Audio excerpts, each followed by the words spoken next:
भारत माता की। ये अमरोहा की आवाज नहीं है, अमरोहा के ढोलक की तरह आपकी आवाज गूंजनी चाहिए। भारत माता की, भारत माता की, भारत माता की। वंदे वंदे वंदे।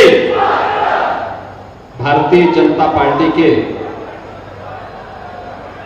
क्षेत्रीय अध्यक्ष श्री सत्येंद्र सिंह सिसोदिया जी, उत्तर प्रदेश सरकार के मंत्री और यहां के प्रभारी मंत्री श्री संजय सिंह गंगवार जी, पूर्व सांसद और भारतीय जनता पार्टी के लोकप्रिय प्रत्याशी चौधरी कंवर सिंह तंवर जी, भारतीय जनता पार्टी के जिला के अध्यक्ष श्री उदयगिरी गोस्वामी जी, जिलाध्यक्ष हापुड़ श्री नरेश तोमर जी, जिलाध्यक्ष राष्ट्रीय लोकदल श्री मनवीर सिंह चिकारा जी, जिला पंचायत के अध्यक्ष श्री ललित तंवर जी, जिला पंचायत अध्यक्ष हापुड़ श्रीमती रेखा नागर जी, हमारे विधायकगण श्री राजीव तरारा जी, श्री महेंद्र सिंह खड़गवंशी जी, हरेंद्र सिंह तेवतिया जी, डॉक्टर हरीश सिंह ढिल्लो जी, पूर्व सांसद श्री देवेंद्र नागपाल जी, पूर्व विधायक श्रीमती संगीता चौहान जी, वेंकटेश्वरा समूह के चेयरमैन डॉक्टर सुधीर गिरी जी, और आज के इस कार्यक्रम में मंच पर उपस्थित भारतीय जनता पार्टी के सभी पदाधिकारीगण, विभिन्न नगर पालिका और पालिका परिषद के चेयरमैनगण, भारी संख्या में उपस्थित अमरोहा के मेरे सभी प्रबुद्ध बहनों और भाइयों, वासुदेव तीर्थ के रूप में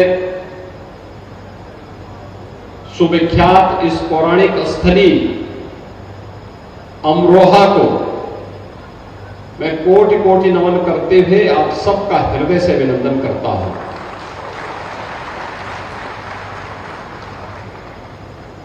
बहनों और भाइयों, 2024 का लोकसभा का चुनाव घोषित हो चुका है। पहले चरण के मतदान संपन्न हो चुके हैं। दूसरे चरण के मतदान के लिए नामांकन की प्रक्रिया प्रारंभ हुई है। पहले चरण के जैसे ही नामांकन की प्रक्रिया पूरी हुई तो अब मतदान की तैयारी हो रही है, तो दूसरे चरण के लिए नामांकन की प्रक्रिया प्रारंभ हुई है। उन स्थितियों में कि चुनाव के दिन मतदान का प्रतिशत अच्छा रहे, लोकतंत्र के प्रति हम जन सामान्य को जागरूक कर सके और अपने लोकतांत्रिक अधिकार का सही इस्तेमाल कर सके, इसके लिए मैं अमरोहा जनपद के आप सभी प्रबुद्ध जनों के सामने आया हूं आपका आह्वान करने के लिए। यह आह्वान उसी प्रकार से करने के लिए मैं आया हूं जैसे कोई भी सांस्कृतिक आयोजन हो, कोई भी मांगलिक कार्यक्रम हो, अमरोहा के ढोलक के बगैर वह कार्यक्रम तो अधूरा ही माना जाएगा। ऐसे ही लोकतांत्रिक प्रक्रिया हो या समाज का कोई भी अन्य कार्यक्रम, प्रबुद्ध जन अगर उस व्यवस्था का हिस्सा नहीं है तो फिर वह अपने आप को अधूरा मानेगा, क्योंकि यह प्रबुद्ध वर्ग समाज का नेतृत्व वर्ग है। जो मंच पर बैठे हैं यही नेतृत्व नहीं दे रहे हैं, इनका राजनीतिक नेतृत्व है, लेकिन समाज के अलग अलग तबके से कोई अधिवक्ता है, कोई शिक्षक है, कोई चिकित्सक है, कोई प्रगतिशील किसान है, कोई चैंबर ऑफ इंडस्ट्री से जुड़ा होगा, कोई पेट्रोलियम डीलर एसोसिएशन से जुड़ा होगा, कोई सीए एसोसिएशन से जुड़ा होगा, कोई व्यापार मंडल के साथ जुड़ा होगा। अलग अलग समूहों का नेतृत्व कर रहे हैं और हर समूह के पास अपना एक अच्छा खासा वोट बैंक है। उस पूरे वोट बैंक को मानसिक रूप से आप लोकतंत्र के प्रति तैयार करते हैं और उसके लिए अपने आप को तैयार करने के क्रम में आज हम सब यहां पर एकत्र हुए हैं। बहनों और भाइयों, 2019 के भी लोकसभा चुनाव के दौरान हम लोग आए थे। देखिए, एक वोट कैसे आपके लिए पहचान का संकट खड़ा कर सकता है और एक वोट कैसे देश की तकदीर और तस्वीर को बदल कर रख सकता है, ये आपके सामने है। 2014 में 2014 के पहले का भारत और 2014 के बाद का भारत आप देखिए। 2014 के पहले का भारत, देश के अंदर परस्पर अविश्वास का वातावरण था, अराजकता थी, अव्यवस्था थी, भ्रष्टाचार था, कदाचार था और देश की सीमाएं असुरक्षित थी। नक्सलवाद, उग्रवाद, अलगाववाद चरम पर था। तो दुनिया के अंदर भारत का सम्मान भी कम हुआ था। 2014 के बाद का भारत, दुनिया के अंदर भारत का सम्मान बढ़ा है, देश की सीमाएं सुरक्षित हुई हैं, आतंकवाद, नक्सलवाद का समाप्त हुआ है, देश के अंदर इंफ्रास्ट्रक्चर वर्ल्ड क्लास बना है, हाईवे, रेलवे। 2014 के पहले अमरोहा से दिल्ली की दूरी तय करने में 5 से 6 घंटे लगते थे। आज कंवर सिंह तंवर या आप में से कोई भी व्यक्ति 2 घंटे में है अमरोहा से दिल्ली की दूरी तय कर सकता है। ये इंफ्रास्ट्रक्चर में बदलाव आया है। बहनों और भाइयों, हाईवे हो, रेलवे हो, एयर कनेक्टिविटी हो, यहां पे मुरादाबाद का एयरपोर्ट हम चालू कर चुके हैं। IIT, IIM, AIIMS, triple IT, world class universities आज देश के अंदर बने हैं पिछले 10 वर्ष के अंदर। आप याद करिए, 2014 में आपने कंवर सिंह तंवर को सांसद बनाया तो उन्होंने अमरोहा से दिल्ली की कनेक्टिविटी 4 लेन के साथ जोड़ दी है, आपकी दूरी को कम कर दिया दिल्ली से।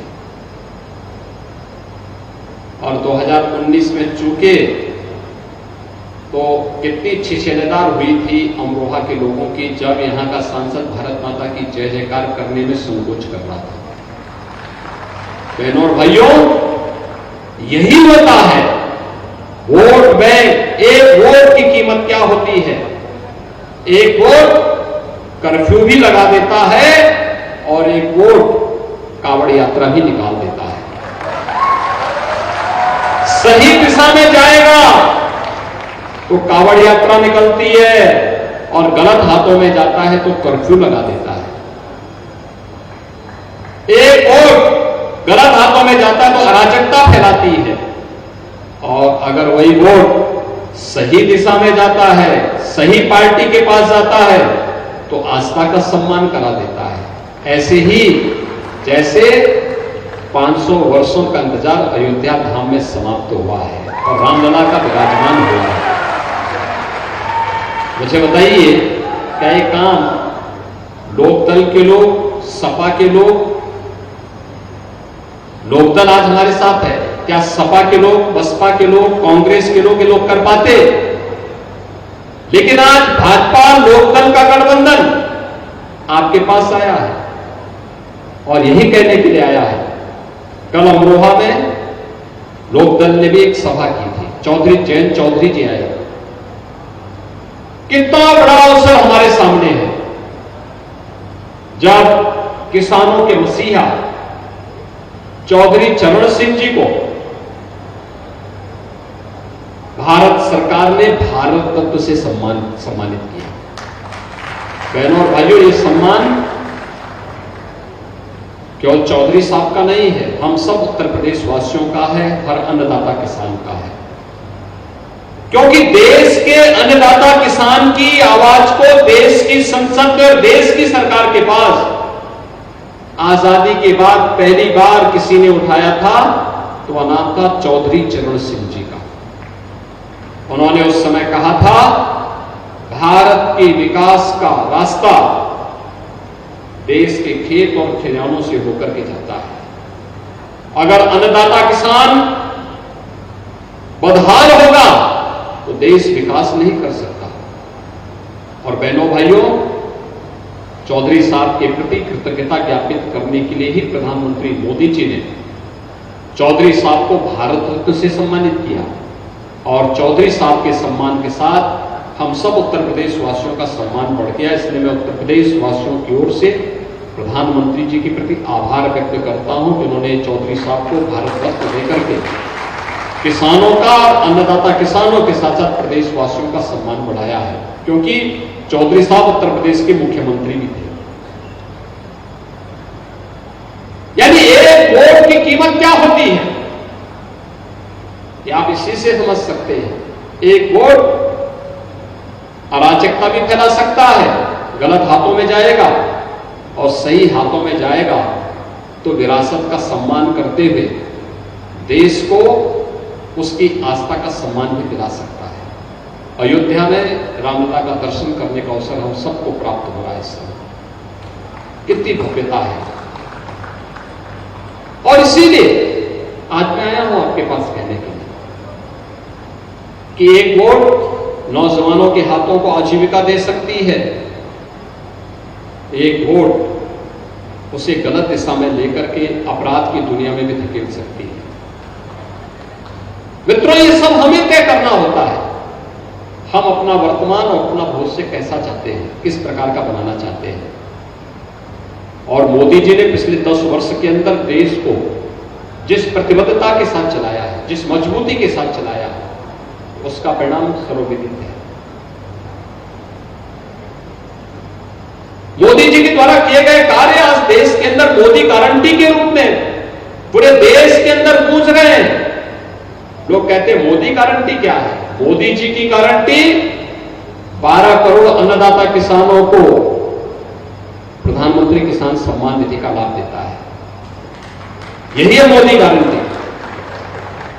4 करोड़ गरीबों के सिर को ढकने के लिए प्रधानमंत्री आवास योजना मिल जाना, देश के अंदर 80 करोड़ गरीबों को मुफ्त में राशन की सुविधा का प्राप्त हो जाना, 10 करोड़ गरीबों को उज्ज्वला योजना में मुफ्त में रसोई गैस का सिलेंडर मिल जाना,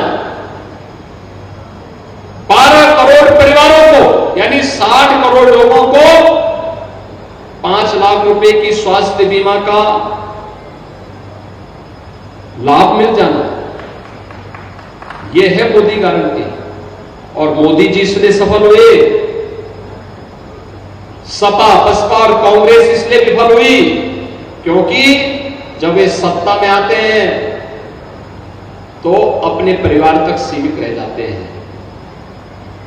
उनके लिए फैमिली फर्स्ट है, मोदी जी के लिए नेशन फर्स्ट है। और मोदी जी ने कहा कि मेरे लिए तो 140 करोड़ भारतवासी ही मेरा परिवार है, और 140 करोड़ भारतवासियों की सेवा के लिए उन्होंने अपना पूरा जीवन समर्पित किया है। ये लोग सत्ता में आते हैं, सपा, बसपा और कांग्रेस के लोग आज सत्ता में आते हैं तो जातिवाद के नाम पे सामाजिक ताने बाने को छिन्न भिन्न करते हैं। और मोदी जी सत्ता में आए तो उन्होंने कहा नहीं, मेरी सरकार हर भारतवासी के लिए, गांव के लिए, गरीब के लिए, किसान के लिए, नौजवान के लिए, महिलाओं के लिए, समाज के हर तबके के लिए कार्य करेगी। और इसके लिए मोदी जी ने नारा दिया, सबका साथ, सबका विकास का। कांग्रेस, सपा, बसपा तुष्टीकरण की नीति पर चल करके आपकी आस्था के साथ खिलवाड़ करती थी, कावड़ यात्रा नहीं निकालने देती थी, पर्व और त्योहार नहीं मनाने देती थी। लेकिन मोदी जी ने कहा नहीं, तुष्टीकरण नहीं, भारत के अंदर संतुष्टि होनी चाहिए, हर नागरिक की संतुष्टि के लिए सरकार को कार्य करना चाहिए। सरकार समस्या नहीं हो सकती, सरकार समाधान का नाम होना चाहिए। और उसी समाधान का रास्ता निकालने के लिए मोदी जी ने जो रास्ते अपनाए, आज उसी का परिणाम है कि भारत दुनिया की अब 5वीं बड़ी अर्थव्यवस्था बन चुका है। और इसीलिए हम लोग आए हैं कि मोदी जी को तीसरा कार्यकाल दीजिए। तीसरे कार्यकाल के पहले 3 वर्ष में भारत दुनिया की तीसरी बड़ी अर्थव्यवस्था बनेगा। तीसरी बड़ी अर्थव्यवस्था बनने का मतलब चारों ओर खुशहाली, हर नौजवान के हाथ को कार्य, हर अन्नदाता किसान के खेत को पानी, हर व्यापारी की सुरक्षा, हर महिला को स्वावलंबन का कार्य, बिना भेदभाव के सिचुएशन के 100% लक्ष्य को प्राप्त करने के लिए आज देश के अंदर एक ही आवाज उठ रही है, और वो आवाज है पूरे देश के अंदर कि बड़े फैसले कर रहे हैं इंतजार, इस बार 400 पार। बड़े फैसले कर रहे हैं इंतजार, इस बार 400 पार करने के लिए अमरोहा भी हमें चाहिए। सहमत है? ये प्रभुत्व वर्ग सहमत है क्या? आपका आशीर्वाद कंवर सिंह तंवर जी को मिलेगा ना? सभी लोग सहमत हैं? और याद रखना, विकास के कार्यक्रमों को जिस प्रतिबद्धता के साथ आगे बढ़ाया गया है आपके सामने है। आपकी जिम्मेदारी क्या है? आप समाज में नेतृत्व देते हैं अलग अलग तबके को। कोई शिक्षा के क्षेत्र में देता है, कोई चिकित्सा के क्षेत्र में देता है, कोई उद्योग के क्षेत्र में, कोई व्यापार के क्षेत्र में, समाज जीवन के अलग अलग क्षेत्र में। और इसीलिए समाज को मानसिक रूप से तैयार करना कि जाति, मत और मजहब के आधार पर नहीं, हमें देश के लिए सोचना है, हमें आने वाली पीढ़ी के लिए सोचना है, एक विकसित भारत के बारे में सोचना है। और वह कार्य केवल मोदी जी के नेतृत्व में संभव हो सकता है। मोदी जी के नेतृत्व में इस कार्य को करने के लिए और विकसित भारत की परिकल्पना को साकार करने के लिए उत्तर प्रदेश को विकसित बनाना पड़ेगा। विकसित उत्तर प्रदेश के लिए अमरोहा को विकसित करना पड़ेगा। अमरोहा और हापुड़ विकसित होगा तो उत्तर प्रदेश विकसित स्वयं हो जाएगा। और विकसित करने के लिए एक जैसी सरकार केंद्र में, राज्य में और अमरोहा में भी उसी प्रकार का सांसद होना चाहिए। सहमत है? सहमत है ना? सभी लोग सहमत हैं? कंवर सिंह तंवर के लिए हम लोग सभा करने के लिए आएंगे ही। आज मैं आपका आह्वान करने के लिए आया हूं। संदेश घर घर तक आपको पहले पहुंचा देना है। पहुंचाएंगे? हर व्यक्ति को, हर मतदाता को इसके लिए जागरूक करेंगे। 26 अप्रैल को यहां चुनाव है। एक एक मतदाता के घर में जाकर के कमल चुनाव चिन्ह पर चौधरी कंवर सिंह तंवर के लिए भारी बहुमत की अपील करेंगे, लोगों को इसके लिए प्रेरित करेंगे। सभी लोग सहमत है ना? तो फिर मेरे साथ बोलेंगे, भारत माता की, भारत माता की, भारत माता की, वंदे वंदे